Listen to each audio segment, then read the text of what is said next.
Hello അസ്സലാമലൈക്കും. ഇന്ന് നമ്മളെ വീടിൻ്റെ മുറ്റത്തുള്ള ഈ കണ്ടത്തിലെ ആമ്പലത്തോട്ടം ഒന്ന് കണ്ടാലോ? എങ്ങനെയുണ്ടെന്ന് പറയട്ടോ.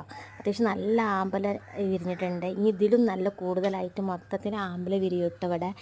ഞാനിതിൻ്റെ മുന്നത്തെ വീഡിയോയിലൊക്കെ ഞാൻ മഴയൊക്കെ പെയ്യുന്ന വീഡിയോ എടുക്കുമ്പോഴൊക്കെ ഞാൻ പറയാറുണ്ട് ആമ്പല വിരിയാനുള്ള റെഡി ആയിട്ടുണ്ട്, ഇലയൊക്കെ വന്ന് തുടങ്ങിയിരിക്കണം. ഇപ്പോൾ കൂടുതൽ ഇലകളൊക്കെ വന്നിട്ടുണ്ട്. ഇനിയും കൂടുതൽ ഈ തോട്ടം മൊത്തം, ഈ കണ്ടം മൊത്തം ആമ്പലായിരിക്കും കേട്ടോ.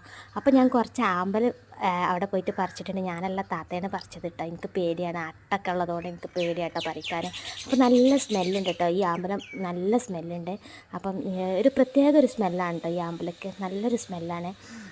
സാധാരണ നമുക്ക് കിട്ടുന്ന ആമ്പലുകൾക്കൊന്നും ഇത്രയും സ്മെല്ല് കാണത്തില്ല. കാരണം നമ്മൾ കൊടിഞ്ഞിയിലൊക്കെ പോയിട്ട് അവിടുത്തെ ആമ്പലൊക്കെ എടുത്തിട്ട് നോക്കിയിട്ടുണ്ട്. അവിടെ ആ ആമ്പലക്കൊന്നും ഇത്ര സ്മെല്ലില്ലാത്ത നല്ല അടിപൊളി സ്മെല്ലാണ് കേട്ടോ. അപ്പോൾ ഇത്രയുള്ള വീഡിയോ ഞാൻ ഇത്ര പോരെ ആമ്പല താത്ത എനിക്ക് പറിച്ച് തന്നിട്ടുണ്ട്. എനിക്ക് പേടിയാണ് സത്യം പറഞ്ഞാൽ, ഇവിടെ അട്ടുള്ളതുകൊണ്ട് അട്ടനെ പേടിയാണ്. ഞാനൊന്നും ഇറങ്ങത്തന്നല്ലേ. പക്ഷേ ഇവിടെ ആയില്ലാത്ത സ്ഥലമാണ് കേട്ടോ. ചെറിയൊരു നമ്മൾ നിൽക്കുന്ന പോലെ തന്നെ ഒരു കണ്ടാണ്. അപ്പോൾ വീഡിയോ ഇഷ്ടപ്പെട്ട എല്ലാവരും ലൈക്ക് ചെയ്യാനും ഷെയർ ചെയ്യാനും സബ്സ്ക്രൈബ് ചെയ്യാനും മറക്കും.